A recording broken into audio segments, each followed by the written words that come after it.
குடும்ப விஷயத்துல ஒரு நிம்மதி இல்லாம இருந்தவங்க, குழந்தை விஷயத்துல ஒரு மாதிரி அமைப்பு இல்லாம எதிர்பார்ப்பு அதிகமா இருக்கக்கூடிய அமைப்பு, நல்ல ஒரு புத்துணர்ச்சியான சிந்தனை, நல்ல ஒரு வாழ்க்கையில ஒரு மாற்றத்தை கொடுக்கக்கூடிய அமைப்பு கண்டிப்பா தொழில் முறையில, வேலை முறையில அதிக ஈடுபாடு கொடுக்கக்கூடிய அமைப்பு, ஃபோக்கஸ் அதிகமா கொடுக்கக்கூடிய அமைப்பு, உழைப்பு அதிகமா கொடுக்கக்கூடிய அமைப்பு, அவங்களுக்கு வேணுங்கிற அமைப்பு, அவங்களுக்கு பிடிச்ச அமைப்பு, அவங்களுக்கு எது வருமோ, எது மாரி வேலையை அவங்களுக்கு பிடிக்குமோ, எதை எதிர்பார்த்து கொண்டிருந்தார்களோ, ஷேர் மார்க்கெட்ல இருக்கிறவங்களுக்கு நல்ல விரயத்தை கொடுத்தார், சுப விரயங்கள் கொடுத்தார், குழந்தைகளுக்காக செலவு பண்ணக்கூடிய அமைப்புகள்.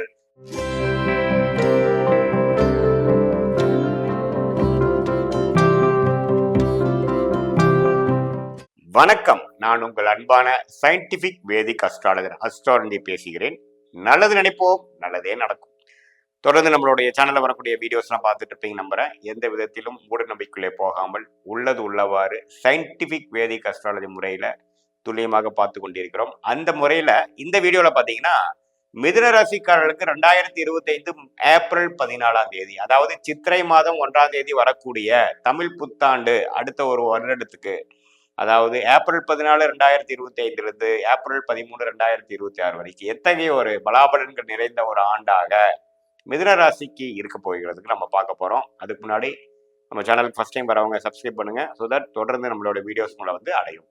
இப்போ பாத்தீங்கன்னா மிதுன ராசிக்கு 2025 தமிழ் புத்தாண்டு எப்படி இருக்க போகுதுன்னு பார்க்கும் பொழுது, ஆண்டு கிரகம் என்று சொல்லப்படுகிற குரு ராசிக்குள்ள மே 15ஆம் தேதி 2025 வருகிறார். ஸோ இதுவரை 12ஆம் இடத்துல இருந்து சில விரயங்களையும் சில மாதிரியான ஒரு பலாபலன்களை கொடுத்து கொண்டிருந்த குரு ராசிக்குள்ளேயே வைந்து 5ஆம் வீடு, 7ஆம் வீடு, 9ஆம் வீடுங்கிற பாக்கியஸ்தானத்தை பார்க்கக்கூடிய அமைப்புக்கு குரு பகவான் வருவது அருமையான ஒரு அமைப்பு. இது என்ன பண்ணுதுன்னா, ராசிக்குள்ள குரு வர்றது நல்ல ஒரு அமைப்பை கொடுக்கும். இது வரைக்கும் ஒரு சில விஷயத்துல கிளாரிட்டி இல்லாம இருந்தவங்க, குடும்ப விஷயத்துல ஒரு நிம்மதி இல்லாம இருந்தவங்க, குழந்தை விஷயத்துல ஒரு மாதிரி அமைப்பு இல்லாம எதிர்பார்ப்பு அதிகமா இருக்கக்கூடிய அமைப்பு, பூர்வீக விஷயம், தந்தையார் விஷயங்கள், அது மாதிரி விஷயத்திலையும் கொஞ்சம் பலாபலன்கள் சரியில்லாமல் சனி 9ஆம் இடத்துல இருக்கக்கூடிய அமைப்பை குரு ராசிக்குள்ளேயே நல்ல ஒரு புத்துணர்ச்சியான சிந்தனை, நல்ல ஒரு வாழ்க்கையில ஒரு மாற்றத்தை கொடுக்கக்கூடிய அமைப்பு கண்டிப்பா குரு கொடுக்கிறார். அதே சமயத்துல சனி மார்ச் 29 2025 புத்தாண்டுக்கு ஒரு 2 வாரங்கள் முன்னாடியே பாத்தீங்கன்னா 10ஆம் இடத்துக்கு இயல்பு இடம் மாறிதான் புத்தாண்டே பிறக்குது. ஸோ சனி 10ஆம் இடத்துல இருக்கிறது பார்த்தீங்கன்னா அற்புதமான விஷயம். ஏன்னா மிதுன ராசிக்கே பார்த்தீங்கன்னா ராஜ யோகாதிபதி என்று சொல்லப்படுகிற சனி 10ஆம் இடம் என்று சொல்லப்படுகிற தொழில் ஸ்தானத்துக்கு போய் அவரு இருக்கிறது தொழில் முறையில, வேலை முறையில அதிக ஈடுபாடு கொடுக்கக்கூடிய அமைப்பு, ஃபோக்கஸ் அதிகமாக கொடுக்கக்கூடிய அமைப்பு, உழைப்பு அதிகமாக கொடுக்கக்கூடிய அமைப்பு, அது மூலமாக அடுத்த வரக்கூடிய ஆண்டுகள்ல நல்ல முன்னேற்றத்தை பெறக்கூடிய அமைப்புகள் இருக்கும். ஏன்னா சனி எந்த பாவத்துல இருக்கிறாரோ அந்த பாவத்துல ஆக்டிவிட்டி நிறைய கொடுப்பார். அது மிதுன ராசிக்கு சனி ராஜோகாதிபதியாக 10ஆம் இடத்துக்கு வரும் பொழுது பாத்தீங்கன்னா, அதாவது ஒரு 5 மணி நேரம் 6 மணி நேரம் ஒர்க் பண்றவங்க பாத்தீங்கன்னா அதிக லாங் ஹவர்ஸ் ஒர்க் பண்ணக்கூடிய அமைப்புகள் இருக்கும். கொஞ்சம் இன்ட்ரெஸ்டிங்கா ஒர்க் பண்ணுவாங்க. ஐடி துறை அது மாதிரி இருக்கிறவங்களுக்கு பாத்தீங்கன்னா அவங்களுக்கு பிடிச்ச ப்ராஜெக்ட்ஸ் வரும். அது மூலமா நிறைய லேர்ன் பண்ணி பேஷனட்டா ஒர்க் பண்ணக்கூடிய அமைப்புகள் உண்டு. வியாபாரம், தொழில், அதாவது கன்சியூமர் ஐட்டம்ஸ், மற்ற மாதிரி ஒரு மாதிரி உற்பத்தி பண்ணி விற்கிறவங்க, சர்வீஸ் செக்டார்ல இருக்கிறவங்களுக்குலாம் பாத்தீங்கன்னா வேலை தொழிலாம் கொஞ்சம் சுறுசுறுப்பா நடக்கும். அவங்களுக்கு வேணுங்கிற அமைப்பு, அவங்களுக்கு பிடிச்ச அமைப்பு, அவங்களுக்கு எது வருமோ, எது மாதிரி வேலையை அவங்களுக்கு பிடிக்குமோ, எதை எதிர்பார்த்து கொண்டிருந்தார்களோ அது மாதிரி ஒரு ஆப்பர்ச்சுனிட்டியே கிடைக்கும். ஆப்பர்ச்சுனிட்டி அவங்க கிரியேட் பண்ணிப்பாங்க. அதிகமான ஹார்ட் ஒர்க்கிங்கா இருக்கக்கூடிய அமைப்புகளும் கொடுக்குதுங்க. ஸோ நல்ல மாற்றம் குரு ராசிக்குள்ள வருவதும், ராஜயோகாதிபதி சனி 10ஆம் இடத்துக்கு போவதும் அருமையான மாற்றமாக இருக்கிறது. அதே சமயத்துல மே 19ஆம் தேதி 2025 பாத்தீங்கன்னா குரு பயிற்சி ஆகி சில நாட்களிலே ராகு பயிற்சி ஆகுவது பாத்தீங்கன்னா 10ஆம் இடத்துல இருக்கக்கூடிய ராகு 9ஆம் இடத்துல குரு பார்வை பெறுகிறார். எப்போ மே மாதத்திலிருந்து பெறுகிறார். அதே சமயத்துல கேது 4ஆம் இடத்துல இருந்து இடம் சார்ந்த விஷயத்துல கொஞ்சம் ஒரு மாதிரி விற்க முடியாம இருக்கிறது.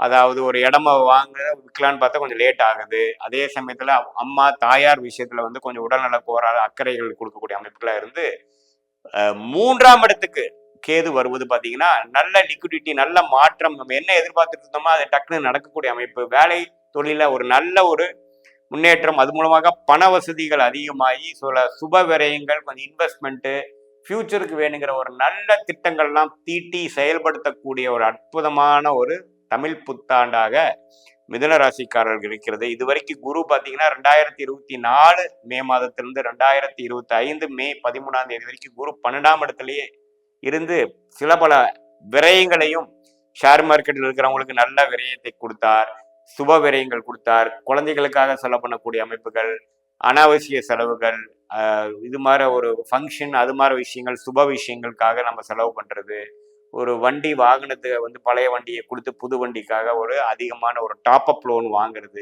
கடன் அதிகமாக கொடுக்கக்கூடியது. அதாவது நிறைய நம்ம டாப் அப் பண்ணியிருப்போம், ஜுவல் லோன் வச்சிருக்கிறது, அது மாதிரி நிறைய ஒரு அபிவிருத்தி காரணமாகவும் சில செலவுகள் காலமாகவும் நம்ம விரயங்களும் கடனையும் கொடுத்த இந்த குரு 12ஆம் இடத்த குரு மாறி மிதுன ராசிக்காரர்களுக்கு படிப்படியா இந்த கடனை குறைத்து அடுத்த கட்ட வாழ்க்கை நடவடிக்கையில ஒரு சுறுசுறுப்பான ஒரு நல்ல ஒரு முன்னேற்றத்தை கொடுக்கக்கூடிய அமைப்பு கொடுக்குதுங்க. அதே சமயத்துல மாணவர்களுக்கும் பாத்தீங்கன்னா நல்லாவே இருக்குது. ஏன்னா ராசி அதிபதி பாத்தீங்கன்னா மேஷத்துல ரிஷபத்துல எல்லாம் அதிகமா இந்த மே ஜூன் ஜூலைல எல்லாம் வரப்போறாங்க. அதெல்லாமே ஒரு அருமையான ஒரு அமைப்பு தான். நல்ல ஒரு மனம் உற்சாகத்துடனும் நல்ல ஒரு செயல்திறனும் படிக்கக்கூடிய நல்ல ஒரு படிக்கக்கூடிய அளவுக்கு அதே அளவுக்கு மார்க்ஸ் வாங்கி அடுத்த வருஷம் நம்ம என்ன அகாடமிக் இயர்ல எது மாதிரி ஜாயின் பண்ணணும்னு நினைக்கிறாங்களோ, எந்த மாதிரி கோர்ஸ் ஜாயின் பண்ணணும், எந்த மாதிரி காலேஜ் மாறணும், எந்த மாதிரி ஒரு ஒரு ஒரு ஒரு துறையை எடுக்கணுங்கிறதெல்லாம் தீர்க்கமா முடிவெடுத்து கன்ஃபியூஷன் கொஞ்சம் நீங்கி கொஞ்சம் கிளாரிட்டி பெறக்கூடிய ஒரு அற்புதமான ஒரு மாதமாக இருக்கிறது. ஸோ ஒரு விஷயத்துல பாத்தீங்கன்னா நிதி நிலைமை நல்லா இருக்க போகுது. அதே சமயத்துல 7ஆம் இடத்தை குரு பார்த்து கருத்து வேறுபாடுகள் கொடுத்துட்டு இருந்த அந்த ரிலேஷன்ஷிப்பு கொஞ்சம் ஃப்ரெண்ட்ஸ்குள்ள அவ்வளோ விஷயம் இல்லை. ஃப்ரெண்ட்ஸோட சேர்ந்து சில விஷயங்கள் நல்லா டைம் என்ஜாய் பண்ணுறது. அதே சமயத்தில் ஒரு ஃபங்க்ஷனில் பார்த்தீங்கன்னா சுப விஷயத்தில் உற்றார உறவினர் ரிலேட்டிவ்ஸோட ஒரு நல்லா சோஷியலைஸ் பண்ணுறது. கணவனாக இருந்தால் மனைவி, மனைவியாக இருந்தால் கணவனுக்குள்ளே ஒரு இருக்கக்கூடிய அந்த நெருக்கங்கள் கொஞ்சம் அதிகமாகிறது. குழந்தைகளுக்கு வேணுங்கிற நல்ல அற்புதமான விஷயங்கள் பண்ணுவது. அப்பாவுக்கும் மகனுக்கும் கொஞ்சம் அப்படி இப்படி போய் 9ஆம் இடத்துல இருந்த சனி கொஞ்சம் பிரச்சனையும் ஒரு டிஸ்டன்ஸையும் கிரியேட் பண்ணது. பார்த்தீங்கன்னா இப்போ கொஞ்சம் சுமூகமான ஒரு உறவை கொடுத்து ரெண்டு பேர்த்தோட விஷயத்தையும் இன்னும் கொஞ்சம் புரிதலோட நல்லாவே செய்யக்கூடிய அமைப்பு. பூர்வீகத்துக்கு சில விஷயங்கள் நம்ம போய் செய்ய முடியலைங்கிறப்ப பூர்வீகத்தில் போய் நம்ம கொஞ்சம் செய்யக்கூடிய அமைப்பு. பூர்வீகத்திலே கொஞ்சம் வீடு கட்டுறது, இடம் பண்ணுறது, அது மாதிரி சில விஷயங்கள்லாம் கொடுக்கக்கூடிய அமைப்பு கண்டிப்பாக பார்த்தீங்கன்னா இந்த மிதுன ராசிக்காரர்களுக்கு கண்டிப்பாக உண்டுங்க. ஸோ இந்த 2025 ஏப்ரல் 14ஆம் தேதி சித்திரை மாதம் பிறக்கக்கூடிய அமைப்பு பார்த்தீங்கன்னா கிரக நிலைகள் எல்லாமே மிதுன ராசிக்கு கொஞ்சம் நல்லா தான் இருக்குது. அதே சமயத்தில் ராசி அதிபதி ஆகிய புதனும் பார்த்தீங்கன்னா ஓரளவுக்கு நல்லா தான் சஞ்சரிக்கிறார். ஸோ ஓரளவுக்கு எல்லா கிரகங்களும் ஒத்து இதுவரை கடந்த 1.5 வருஷமாக சில விரயங்களும் அனாவசியமான சில விஷயங்கள் ரூபான ஒரு ஒரு அமைப்புகளை கொண்டு போக முடியாமல் இருக்கக்கூடிய அமைப்பெல்லாம் பார்த்தீங்கன்னா படிப்படியாக கடனை குறைத்து படிப்படியாக முன்னேற்றத்தை நோக்கி போகக்கூடிய எல்லா வயதினருக்கும் அந்தந்த வயதினருக்கு தகுந்த மாதிரி சில நல்ல ஒரு ஒரு இம்ப்ரூவ்மெண்ட்டு, நல்ல ஒரு ஒரு அடுத்த லெவல் போகக்கூடிய ஒரு அமைப்பு, மென்டலாக ஒரு ஸ்டெபிலிட்டி, ஒரு ஒரு ரிலேஷன்ஷிப் மூலமாக ஒரு நல்ல பெனிஃபிட் அடைகிறது, ஒரு வியாபாரத்தில் பங்குதாரர்கள் நல்லா அமையலைங்கிறவங்களுக்கு ஒரு நல்ல ஒரு பர்சன் கிடைக்கிறது, ஒரு கிளையண்ட்ஸு கான்ட்ராக்டு நம்ம என்ன எதிர்பார்த்துட்டு இருந்தோம்னா கொஞ்சம் டக்குன்னு கிளிக் ஆகக்கூடிய அமைப்புகள்லாம் கொஞ்சம் நல்லாவே கொடுக்கக்கூடிய அமைப்பு மிதுன ராசிக்காரர்களுக்கு இருக்கக்கூடிய ஒரு தமிழ் புத்தாண்டாக இருக்கிறது. இது பொதுவான பலன்களை தவிர உங்களுடைய ஜென்ம ஜாதகத்துல எப்படி ஒரு தசாபுக்திகள் போய் கொண்டிருக்கிறது, ராசிநாதன் எப்படி இருக்கிறார், லக்னம் எப்படி இருக்குது, அதே சமயத்துல இப்போ தசநாதனும் புக்திநாதனும் எப்படி போய் கொண்டிருக்கிறார்கள் இந்த கோச்சாரத்துல நான் சொன்ன அந்த சனி பயிற்சி, ராகு பயிற்சி, குரு பயிற்சி எல்லாம் பார்த்து சேர்த்து பார்க்கும் பொழுது ஒரு துல்லியமான ஷார்ட் டேர்ம் ஃபியூச்சர் எப்படி இருக்க போகுது, அடுத்த லாங் டேர்மா எதிர்காலம் எப்படி இருக்க போகுது, எப்படி உங்க வாழ்க்கை மாறப்போகிறது, எந்தவாறு முடிவுகள் எப்படி எடுத்தா தக்க ஒரு நல்ல ஒரு பெனிஃபிட்ஸ் நீங்க அடைய முடியும், எந்த நேரத்துல நீங்க அறுவடை செய்ய முடியும், எந்த நேரத்துல எது நடக்கும், எப்போ நீங்க அதை ட்ரை பண்ணலாம் அப்படிங்கிறதுலாம் துல்லியமாக சயின்டிபிக் வேதிக் அஸ்ட்ராலஜி முறையில கண்டிப்பா பார்த்து பலன் பெற முடியுங்கிறது நான் சொல்லிக்கிறேன். மீண்டும் மற்றொரு காணொளி சந்திப்போம். நன்றி, வணக்கம்.